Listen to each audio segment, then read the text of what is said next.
tonight to Knowledge is Power. It's great to see so many people here tonight. For those that don't know who I am, my name is Cody Stanford. I have just started with KR Property in the last 3 weeks, so I am on my journey to become a real estate agent and have some phenomenal mentors in KR Property with Kim, Eden and Jenny, so I'm very thankful to be a part of that.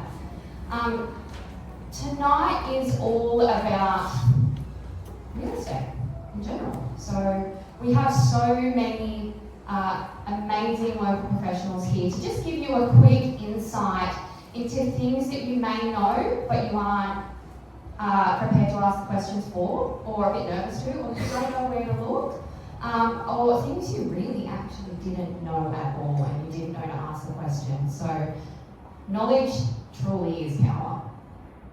It's going to save you so much time, money, potential heartache with just a little bit of informed information that you're going to get tonight. So thank you very much, as I said, for all coming. You're going to get some current industry regulations, some updates, and some tips and tricks from these local professionals. We have everyone here from, as I said, real estate, lending, valuation, and legal and banking. I'm sure you guys all saw that lovely video that Eden and I put up as well. That was very last minute the other day.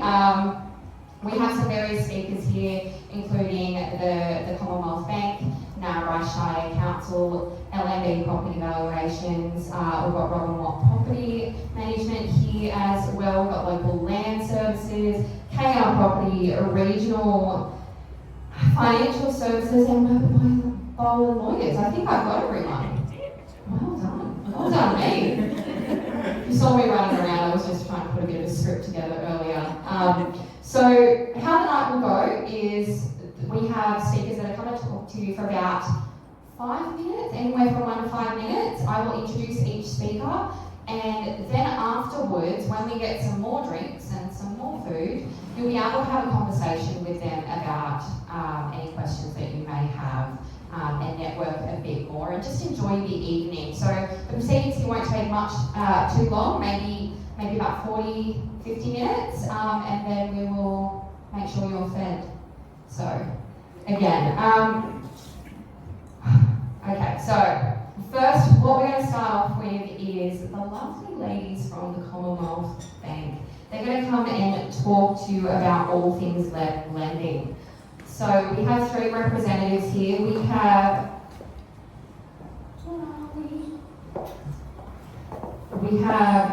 Rachel here, who is our Narrabri branch manager. We have Mel Bramley, who a lot of you I'm sure know, home loan specialist, and we have Shelley Nancy here, who is our agribusiness executive at the CBA. So Shelley has been a long-term local with CBA for 34 years. 34 years, wow. Holy jolly, which is amazing. And then also Mel, she has been with the Commonwealth Bank for over 14 years as well, but 21 years in banking experience. She's been with the Commonwealth Bank across many different branches across the state. And then, yeah, so what we'll kick off, I've lost my notes, but that's okay. We'll kick it off with Rachel so she can get her speeches out of the way, and she's going to tell you all about who you can talk to in Narrabri. Thank you. Hi, I'm Rachel with the Commonwealth Bank branch manager here in Narrabri. I'm a local girl born and bred. I live here with my husband and 2 young children, and we are currently building our forever home in Narrabri. So our local team are committed to our community in reaching and achieving their goals. Beyond banking, we also support the community in volunteer work. We have a range of specialists available across all areas of our business, home, commercial and agribusiness lending.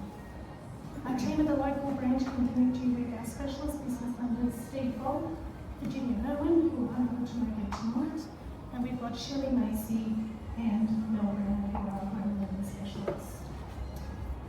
I would now like to introduce you to Shelley Macy, an agribusiness specialist, who will give you some quick tips on how to get ready for business lending. Thank you. Thanks, Rachel, and thank you for everyone for attending tonight.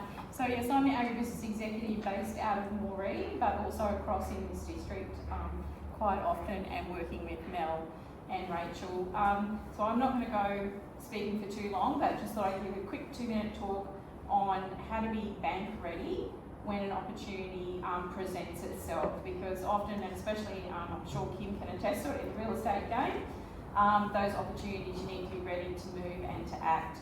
So quick tips are just be talking to your banker and discussing what your goals and your objectives are, what your dreams are, and working together with your banker, and your banker collaborating with you and your accountant and your solicitor. So as a group together of collaboration and putting together your financial statements, your income tax returns, your pay-as-you-go assessments, salary information, whatever's relevant to your industry, your role, your employment, having your statement position, your assets and liabilities, if you do a cash flow budget, just having all those things ready to go so that you're taking out that angst of any potential time delay and not positioning yourself to potentially miss out on that opportunity. If someone else is already also looking at that same opportunity and they've gone ahead and done that, and it may not be that one, but if it's the next one that presents itself, you've already done your legwork and you've already got your bank and your other trusted advisors in your business on board, ready to go for when that opportunity presents itself. So that's my little quick tips of how to be ready for that opportunity. Thanks, Rach. I'd now like to introduce you to Narrabri. She is our home cleaning specialist located here at Narrabri, and she's here full-time 5 days a week.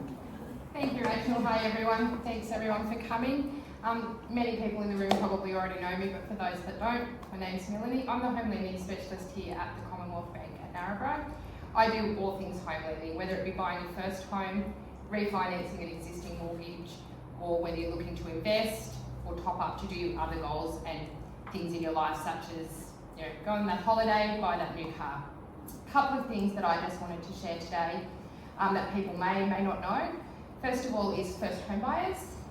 There are the first home buyer schemes and grants out. How many people in the room know what they are, what they do? Anyone? One person? Well, great, I can tell you about them. What that is the government schemes are out for our first home buyers. There's 3 main schemes. The regional first home buying scheme, which is what we see a lot of out here, first home buyer scheme, and there is also a family first home buyer scheme. They allow our first home buyers, or these are the new changes, people that have not owned real estate or a property within the last 10 years. So if you've owned property 20 years ago, you may actually still be eligible. They let you buy with as little as a 5%, and for our single parents that are looking to get themselves and their children into a home, 2%. So what does that look like, here in Narrabri? $500,000 house, you're a first home buyer, you need $25,000. It's much less than what most people realise that they need to get themselves into a home.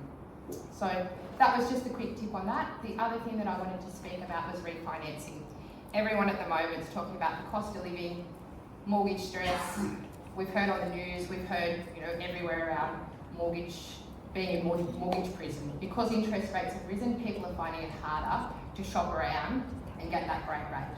We at the Commonwealth Bank specialise in refinancing, and to make the cost of living and help our customers along the way with that, we actually have special assessment rates. If you have an existing home loan anywhere at any bank, you've had it for 6 months and you've got a great payment history, we use a special assessment rate based on the fact that we already know that you're paying that.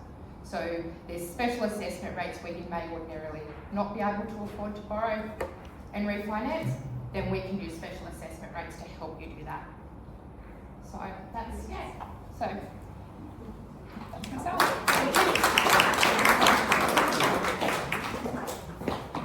Thank you, ladies.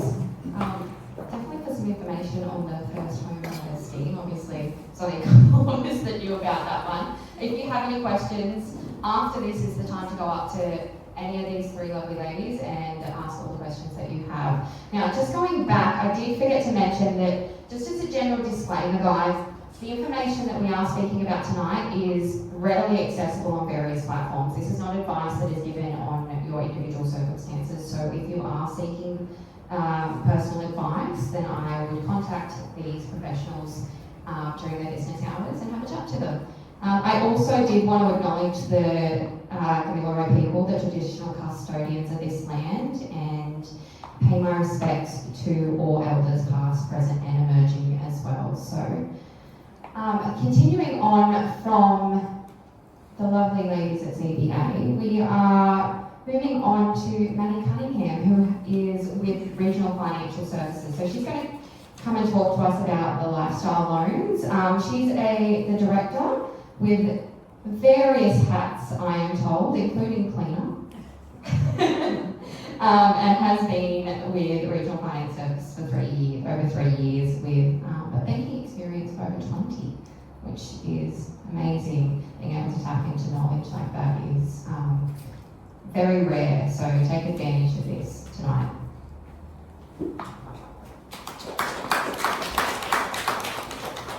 Thanks, Cody. You've covered my first points for me. But we're based here in Narrabri. We do operate under the Regional Finance Solutions balloon. Umbrella, not balloon, sorry. We provide home loans, business loans, commercial, equipment finance, car loans, working capital, agri, and we can help with any insurance needs as well. We don't compete with lenders, nor do we work for them, we work for our clients. So we do all the legwork, we research all of the lenders and present you with a list of options, and then we'll work closely with your lender to get your finance approved. To Shelley's point, if you don't want to get bank ready, that's what we do. So we help you do all that legwork and you can relax. The beauty of dealing with us is that if your banker changes, you don't have to start the relationship all over again. If your lender says no, we've got plenty of lenders who will say yes. You can split bank, you only need to speak with us, not multiple bankers. Our services are generally at no cost to you as well because we're paid by the lenders when your loan settles.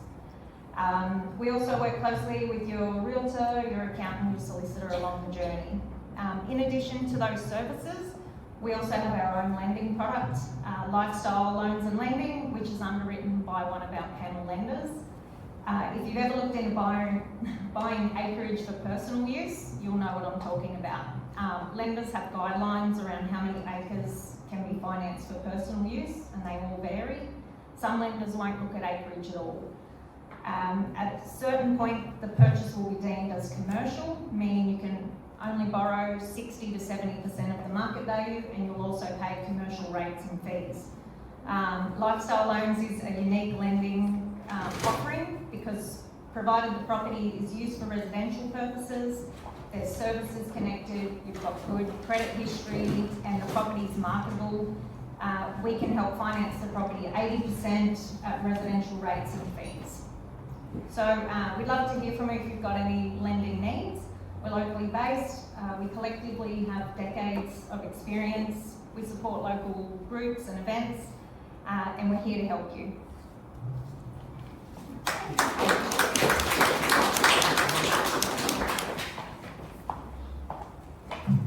Thanks, Maddie. Just the usual. Guys, if you have any questions for Maddie, make sure you go and have a chat to her straight after this. As we said, she's over 20 years of experience in banking. She's someone that you definitely want to have a conversation with. Our next speaker, we're moving to all things legal. So we have local solicitor Rachel McBean from Webb & Boland Lawyers. She moved to Narrabri about 2 years ago, all the way from Sydney. And fun fact, she loves gymnastics and is actually a qualified coach and judge, which is amazing. I did not know. I've known Rachel for a bit now and I did not know that. So she's going to have a quick chat to you about what identification documents that you might need for your first meeting with your solicitor or your conveyancer, and also first home buyer scheme and the finance to be approved prior to exchanging of contracts.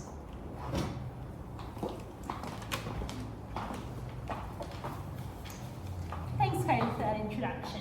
So, as Cody just said, my name's Rachel and I work at Wembold's Lawyers, and I deal a lot with property settlement, so both purchasing and selling. So what I'll be talking to you guys today about is basically the documents you need to bring to your first meeting. So if you're a vendor, which means you're selling your property, you probably already know a bit about properties. So what you need to bring with you is your passport or your birth certificate, a copy of your current driver's license, and a rates notice. The main point though is a marriage certificate. So if you've changed your name, this is something you definitely need to bring along with you. Basically, once contracts have exchanged, it is important to consider bank requirements. So for example, if you have a mortgage over your property, you'll need to complete the relevant discharge authority forms as soon as possible, because this is something that the banks may hold up settlement until it's done. On the other hand, if you're looking to purchase your first property and you qualify for the first homeowner scheme, you need to bring your birth certificate, driver's license, Medicare card, and other forms of identification. Also, again, if you're married, please bring your marriage certificate if you've changed your name. In addition, and importantly on this point, if your license address doesn't match the address on the contract, you'll need to bring a utility bill along with you, showing the address that's on the contract. This can sometimes be problematic if you're planning on purchasing with a partner, when there's only one name on the utility bill. On this topic, from July last year, the additional requirement has changed and you need to reside in the property for 12 months, not 6 months as previously needed. If you're purchasing and you're not a first homeowner or you're not eligible for the scheme, you need to bring your passport and birth certificate. You also need to bring a current driver's license and your Medicare card or other form of ID. This could be a bank card, photo card. Once contracts have exchanged, you need to be aware that they are legally binding. So this is important because before this happens, you should make sure you've done all your required due diligence. Due diligence is the process of making inquiries about the purchasing property. This could include building inspections, pest inspections, or survey reports if defined broadly. Further to this, it is imperative that if you're being loaned money by a bank or lending institution, that your finance is improved unconditionally. If you have any questions, we're happy to ask later. Thank you.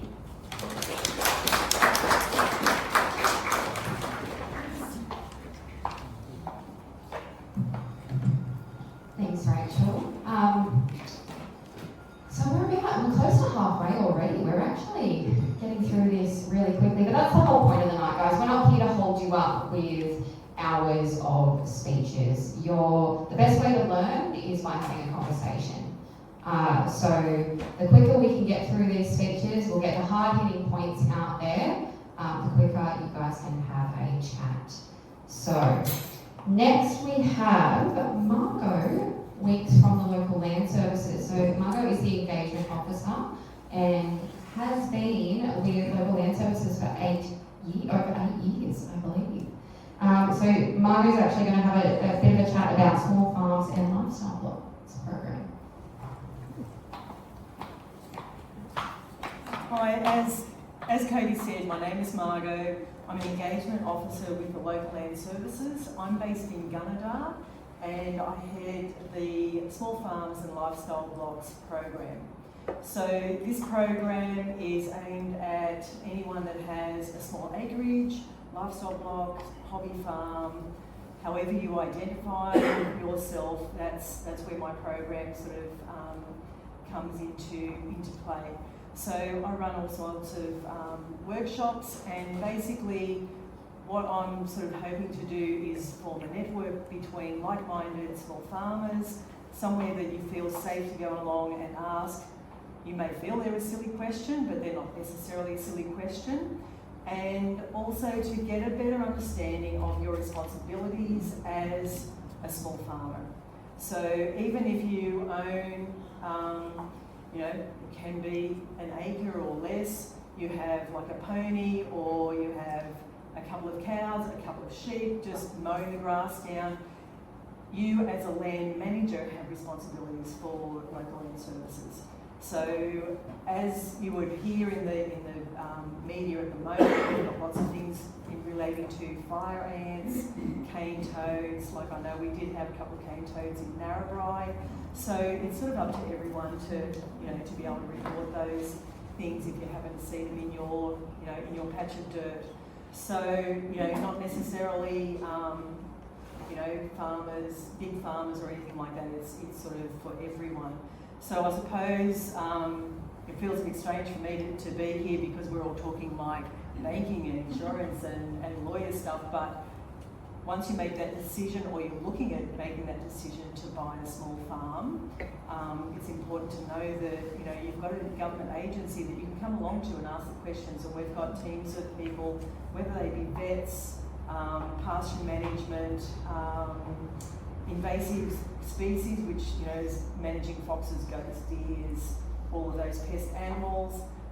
We have our cultural knowledge team. Who have I missed out? Our land management, so clearing blocks of land, how much you can actually clear for fence lines, what type of vegetation you can clear. We're the people to come to ask those questions, and if we don't know the answers to these questions, we'll certainly find them out for you. So so basically, once you start on that adventure of buying a small property, we're the people that come to and you find out about your your livestock or your land management queries. Anyway, have a great night. Thank you very much.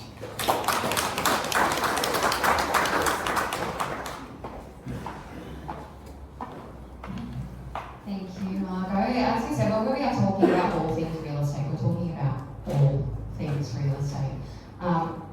Who knew that you could tap into the local land services for that information if you were looking to get a small... No? I know it's a bit embarrassing to put your hand up. Really? Yeah. I know I didn't know. So that little tidbit of information is incredibly valuable, particularly in rural and regional areas like Narrabri. So thank you so much, Margot. And I believe you'll find a lot of this information is also in those bags. So does everyone have a bag? A little information bag in there? Awesome. I believe there's also a study holder in there. Bring a new study holder. But all that information about everything that Margot talked about is in a really informative booklet with some QR codes in there. It gave us a bit of inspiration to our inputs. Not gonna lie. But yeah, so very readily accessible, particularly the handbook, which is one of the very first QR codes there. Did my research. Made sure. So now jumping back, we are going to have our next guest is Lucy Bates. So she's with Narrabri Property Valuations and is going to have a chat to you about market analysis from a valuer's perspective. So the business has actually been around going on to their 6th year, but Lucy herself has 17 years experience in the area. So again, another valuable person to have a chat to about this and tap into some knowledge.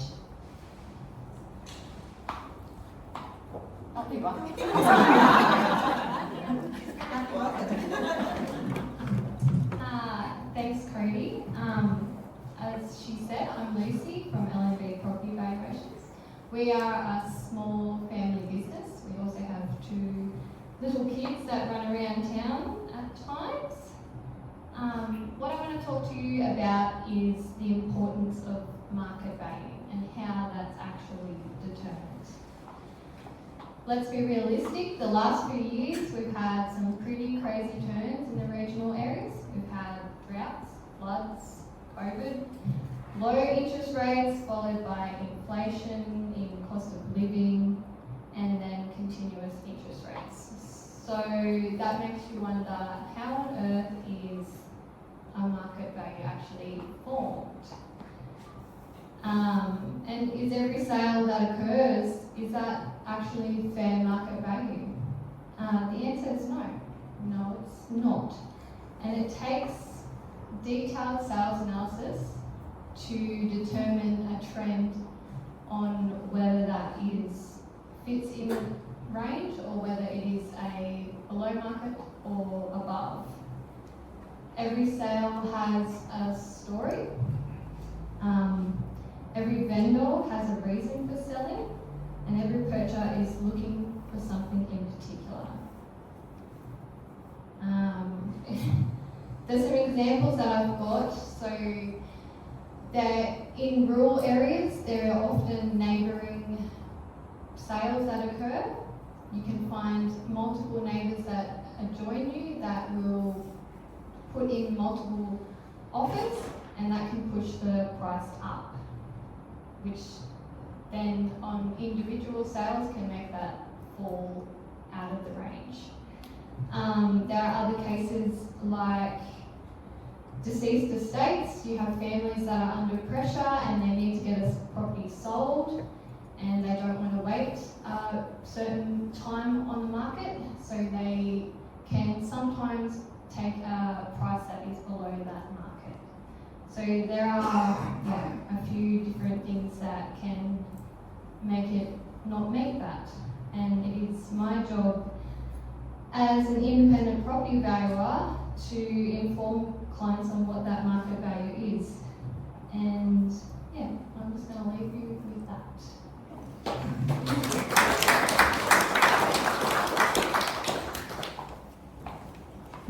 Thank you, Lucy. Where are you sitting now? I don't have to look around the room aimlessly. We're actually going through this really, really quickly, which means, you know, you are getting valuable information. If you aren't getting the information you need to know within the first couple of sentences, then usually you're not going to retain it. So the fact that we're getting through this very, very quickly with very, you know, major pinpoints as well is fabulous. So hopefully you go away knowing the process when it comes to real estate and knowing every avenue that you can tap into. Now, speaking of avenues you can tap into, we have Bill Birch here from Narrabri Shire Council. So he is a familiar face. I'm sure you all know him. He's been with the council for many years, and he's the economic development manager. So again, another person with a wealth amount of knowledge across the Shire, and you should definitely have a conversation when you get the chance. He is going to have a chat about pre-development application meetings. So thank you, Bill.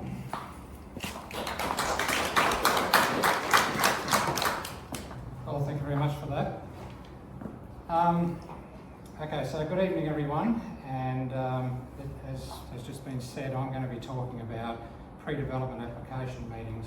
I know it sounds boring, or not very interesting, but we have found that it's important for both the client and council to have as accurate an understanding of what is being proposed so that the DA process can go as smoothly as possible.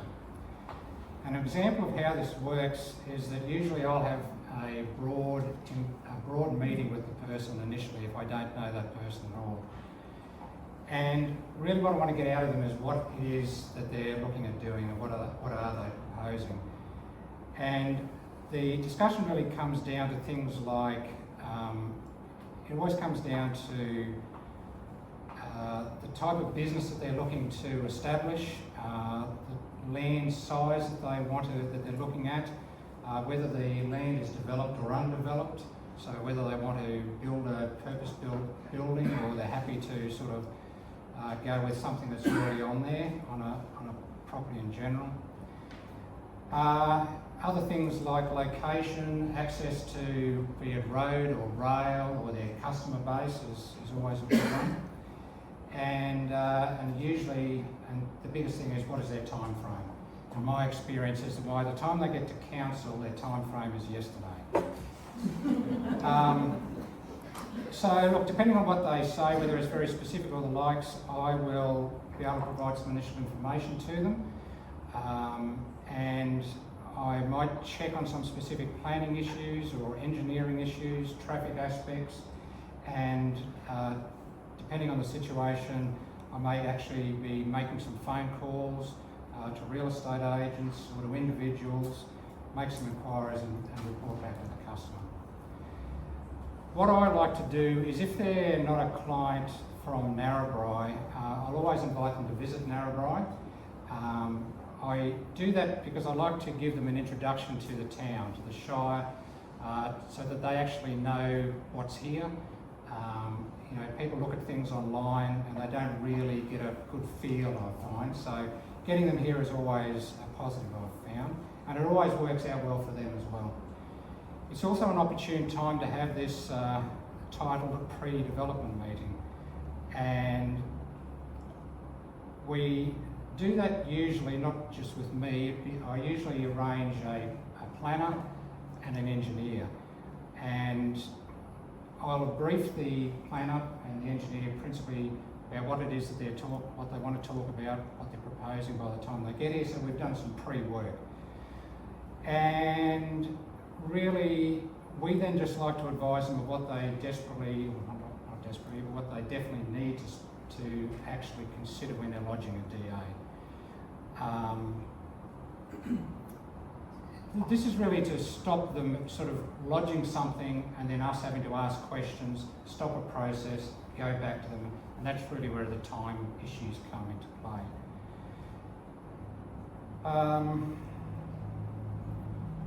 So usually the things that we will talk about, depending on what type of development it is we'll talk about zoning, obviously. We will talk about things like if it's a bigger development, things like flood reports, car parking, traffic impacts, environmental effects like air, noise and water. And some of these things, depending on the size of the development, actually need them to engage a consultant to undertake these tasks, because they're not something that you can just sort of do yourself. So really, I guess to wind up, a pre-DA meeting is really a two-way flow of information, where the customer tells us what they want and we tell them what they need. And we get as much information as possible from them, and we try and sort of direct them to the best of our ability. And I guess the end result of that, I don't know if anyone here has actually lodged a DA through this portal, which is a state government thing. Unfortunately, people think it's a council problem, but we have the same issues. So, you know, if we can eliminate the amount of interaction that a client and council has through that portal, I think the better off we all are, and the process will go through a bit smoother. So, if anyone in this room wants to, is thinking about lodging a DA, or they have a customer, my suggestion would be get in contact with the council, myself, and we'll sort of start the process long before they actually need to lodge a DA. Yep. That's it.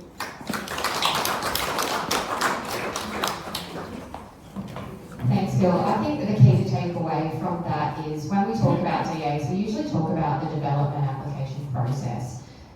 The key word here is pre. You need to start having that conversation before the process begins. As Bill mentioned, it is a state portal. So if you have that conversation with local council, they'll help you navigate that. I know myself, I've been on that portal and it can be a bit confusing, but if you have someone to chat to and talk you through the process prior to it, then I'm sure things will go a lot smoother. So I think that's probably one of the biggest questions when it comes to real estate, is definitely the DA process. And if we can make that transition a lot smoother, I think everyone will be very, very happy. So thank you very much, Bill. Next we have, making sure I'm on track because I did skip one at one point. So we do have Robin Watts. So Robin Watts is with Robin Watts Property Services.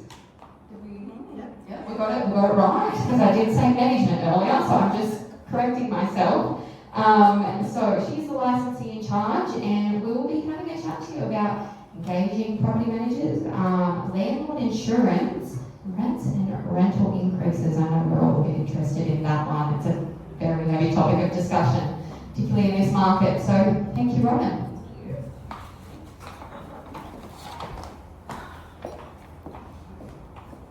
Firstly, thank you to Kim and her wonderful team for inviting me over tonight to speak with you. Good evening, everybody. My name is Robin Watts, and I'm in conjunction with my husband Wayne, we own and operate Robin Watts Property Service. We pride ourselves in offering and supplying experienced, exclusive property management services to our clients. While I'm based in Gunnedah, I have 25 years of experience in property management, which has included working in Narrabri and surrounding areas. And I currently manage a portfolio of 15 investment properties in Narrabri, plus properties in Leeward. So I've been around a day or two. I've seen a thing or two, had a thing or two tried to get past me, and I've been trying to be conned into a thing or two during my time in this industry. So with tonight's theme being knowledge is power, I want to touch briefly on 3 points that I believe for all investors you need to be across. Firstly, choosing a property manager. As a rule, you don't buy the first property you look at. You've undertaken your pest and building inspections to ensure that the property is sound. You've sourced the best loan and interest rate you could negotiate. So why would you not find the best agent to manage your investment? You are not obligated to leave your investment purchase with the current managing agent, nor to move or leave the property with the agent that you sold and purchased from. My advice is to contact several agencies. Ask questions. Is the management fee negotiable? What other charges will I have? What's your communication policy? Am I going to be chasing you for days to answer emails and phone calls? What's your maintenance policy? And does it include preventative maintenance schedules? What experience does the property management team have and what licences do they hold? Is the person that I'm signing my management agreement with actually going to be my agent, or will I have a property assistant overseeing my property? Remember, you pay the agent and they work for you. But you need to be across the whole process, and you need to be comfortable that your investment is being managed efficiently and with confidence that your property manager has a sound working knowledge of the Tenancy Act and its regulations to protect you and your investment. Remember, knowledge is power. The second thing I'd like to touch briefly on is landlord insurance. Again, homework is important. Please make sure that your policy is an actual landlord insurance policy, not just a house and contents policy. The policy needs to cover the building and contents, but it must also cover loss of rent and malicious damage. There are many companies that offer these policies, NRMA, Uy, Terry Shear, just to name a few. But also ask your bank, is there any insurance incorporated in your loan, and do they offer any policies? Please don't be fooled into thinking that paying the lowest premium possible and then risking paying a higher excess if you make a claim is a good option. Experience has shown me that this is not the case. You may find by the time that the bond is allocated to your claim and the excess is added on, that it's not financially viable for you to even continue to lodge the claim. You'll pay all those premiums and you could still be well out of pocket. If you're making a claim for loss of rent and malicious damages, it is possible that you could have two separate claims and needed to be lodged, and that you could be well charged two excesses. But check this with your insurer. Again, remember, knowledge is power. The last thing I'd like to briefly touch on is rent and rent increases. I've lost count of the number of times over the years that I've said, yes, your property should pay for itself, but you need to be aiming to have a consistent rental return on your property coming in week after week, month after month.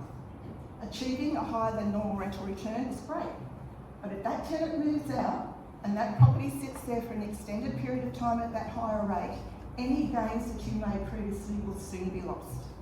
Consistency and long-term tenants is the key. When setting the rental amount on your property, be guided by your agent and the current market conditions. But again, do your own homework.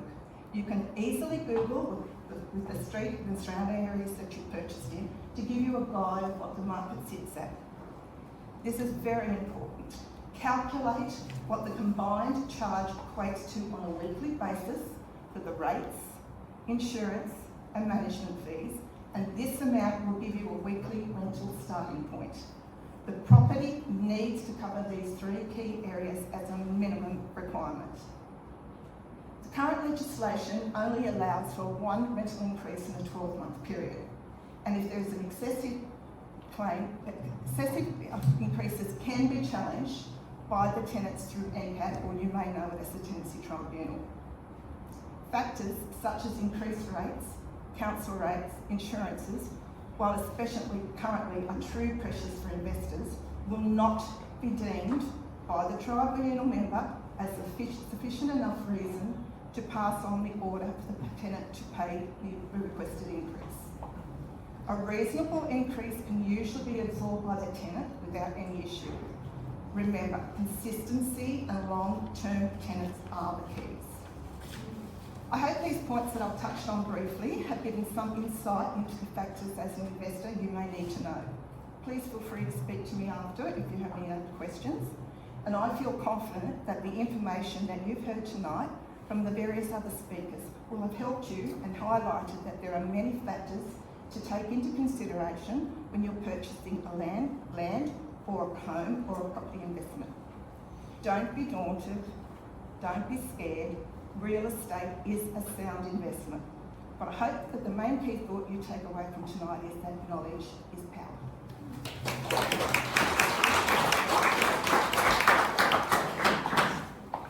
Thank you, Robin. In case you didn't know, guys, knowledge is power. Done my job for me. You've done my job for me, just really, putting the point across. Well, to put your point across, Robin, do your homework, guys. Don't settle for your property manager.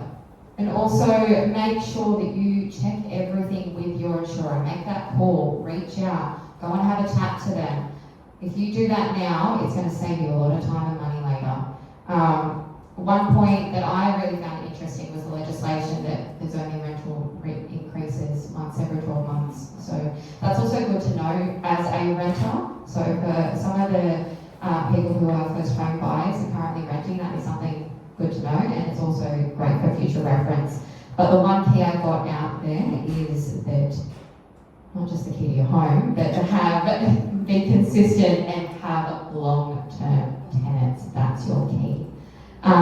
So thank you very much, Robin. I definitely took some knowledge back. I was there typing in the background if you didn't see. But now, finally, we have one more speaker and then we're done, guys. We're ahead of schedule. Well done. We have the lovely Kim Rosendale, my new boss. So some fun facts about Kim. One, she is the owner and licensee of KR Property. She has been in the real estate, journey for nearly 20 years now. But KR Property itself has only been around since 2020, right when COVID hit, so right when probably became the hardest for the market. So to be able to, endure through that and come out on top from a little, mobile real estate agency to a full set of office that's willing to hire me is really great. Another fun fact about Kim is it's her birthday. She's 21 years young today.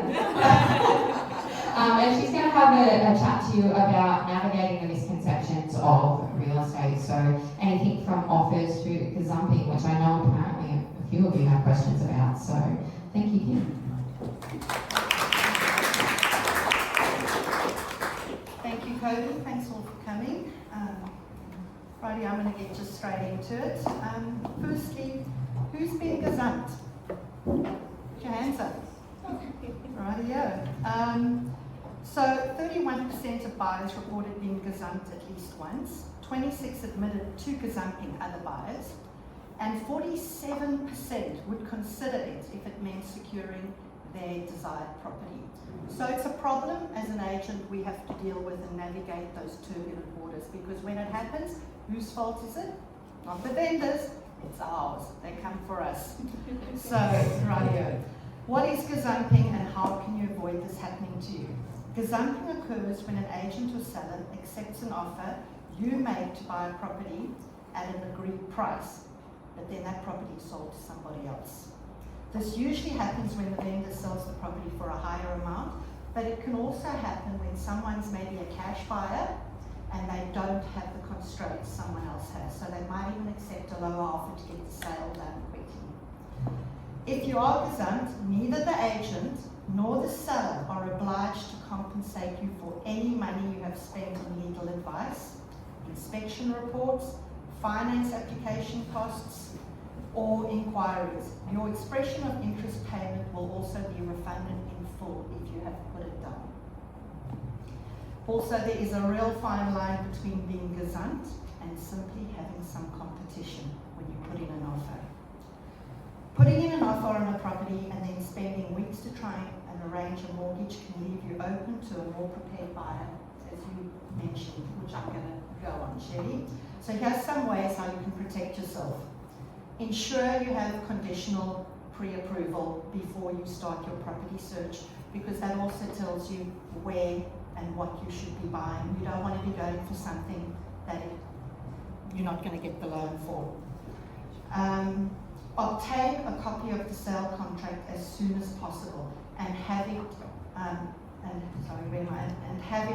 have your solicitor look at it and read through it and give you that legal advice. So that would be the first thing. So a lot of people, especially with rural properties, they will not have that contract ready, and it can really be a disservice to them, because that is what a buyer is going to want immediately. Also, put your best offer forward and negotiate firmly with the vendor or real estate agent. The law requires agents to inform the vendor of all offers right up to exchange of contract has taken place, unless the vendor has instructed otherwise in writing. When the seller receives a counter-offer during this process, they have three options: accept it, issue another counter proposal, or reject it. And that is why sometimes you'll find your offer has been accepted. What is it conditional to? Finance, building, pest. We all say that. It's the three things. Don't be congratulating yourself on that yet, because you can get gazumped from the above. Also, seek to exchange contracts with the vendor as soon as possible. This happens more so in the cities than it does here. What usually happens in the country, we put an offer in, subject to building, pest and finance, and then it's a week to do your building, maybe a week to do your pest, and then you've got to get the valuer over, and then you're still working on your finance, and in that time frame, you're going to get gazumped if it's a property other buyers are looking for. If you're in a different type of marketplace, what happens is you can actually exchange on that property, and you have a 5-day cooling off period if it's residential, where that's the time you can get your building and pest report sent to you or done. Most in the cities have that already available, and have your finance, because you've already got your pre-approval. If you renege on it, you will have to pay 0.25% fee on your deposit, which is usually 10%. You can also waiver a certificate called a 66W, which means there is no 5-day cooling off period. But that is something I would definitely get legal advice from. Rightio. Until both parties exchange signed contracts of sale, the seller retains the right to accept higher offers or even lower offers. If you are certain that you want the particular property, be ready to possibly increase your purchase offer to the vendor. This does happen. We don't like spending more than we want to, but if you want it and somebody else does, be prepared for that, but keep in mind where your pre-approval rating is. Exchange occurs when the seller signs their copy of the sale contract, the buyer signs their copy, and the two parties exchange their signed contracts. It is usually at this time for the buyer to pay a deposit, usually 10% of the purchase price. Also, just as a little fact, gazumping cannot occur at an auction, and in certain states such as, it will occur, in New South Wales and Victoria, but Queensland doesn't have that policy. They have a whole different thing. So if you're going to be buying in Victoria or New South Wales, you could get gazumped. So basically, in a nutshell, be organised. And it's through everyone we spoke to this evening. They're all out there to help you, so do your homework. And I'll end with, knowledge is power. Thanks all for coming. Thank you very much, Kim. We did have a bit of technical difficulties behind Kim at the time, so we did shut that one off. But gazumping is definitely something that there are misconceptions about. I know I wasn't too sure about what it was, and having conversations with people that I know, they were under the impression that it was illegal here. And it's good to know that it's not something that's dictated nationwide. It is dictated by each individual state. So yeah, that kind of information, what you might not know, is what we want you to take away from tonight.